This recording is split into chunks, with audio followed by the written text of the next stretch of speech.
Lounès Matoub, on y viendra un tout petit peu plus loin dans l'interview. Moi, je voudrais savoir pourquoi est-ce que vous n'avez pas dédié ce livre, Rebelle, que vous avez écrit, pourquoi est-ce que vous ne l'avez pas dédié à l'idole du rail en Algérie? Je veux parler de Cheb Asni, qui lui aussi, à sa manière, en chantant le rail, était un rebelle. Je pouvais aussi le dédier aussi à Tarjaout, Saïd Moqbel. Oui, mais ça a été quand même le premier chanteur assassiné.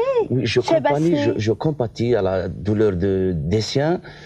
Ça m'a fait terriblement mal d'avoir appris sa mort, mais je pense que mon bouquin, c'est plus profond que ça. Oui, mais enfin, la mort, c'est profond aussi. La mort, on est là, aujourd'hui, on ignore qu'est-ce qui va en advenir de nous demain. Oui. De la même façon que Cheb Asni représentait un espoir pour la jeunesse algérienne, vous auriez pu quand même évoquer sa mémoire dans ce livre. Pardon d'insister. Écoutez, mademoiselle, ce livre, je l'ai dédié à tous les martyrs de la démocratie, à tous les démocrates algériens, à tous les militants de la cause berbère. Je pense que j'ai englobé en général tous les Algériens qui veulent vivre une ère démocratique. Oui, parce que lui, en fait, il représentait un espoir pour la jeunesse algérienne, de la même façon que vous êtes un espoir pour la Kabylie. Écoutez, moi je ne suis pas un hypocrite. Je n'ai jamais écouté Cheb Asni. D'abord, je n'ai pas accès à la langue arabe. Je suis désolé, je ne vais pas faire des choses comme ça pour plaire.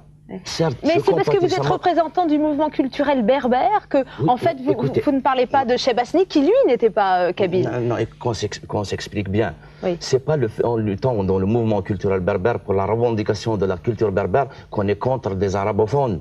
Non, on voudrait vivre en harmonie en Algérie avec nos différences, nos diversités.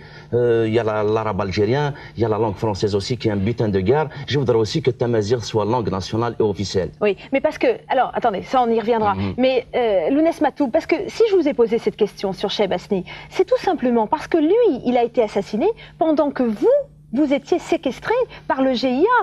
Lui, le 29 septembre, et vous avez été enlevé par le GIA le 25 septembre, 4 jours avant. Écoutez, donc vous pouviez en parler dans ce livre. Bien sûr, bien sûr. Écoutez, 3 jours après mon enlèvement, Cheb Asni, le pauvre, a été assassiné.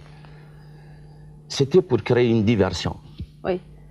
Parce que la Kabylie s'est soulevée comme un seul homme. Elle a scandé haut et fort, Matoub ou le fusil. Alors justement, pourquoi est-ce que Cheb Asni a été tué par des terroristes islamistes et pourquoi est-ce que on vous a laissé la vie sauve? Et pardon de vous poser cette question qui est douloureuse, mais...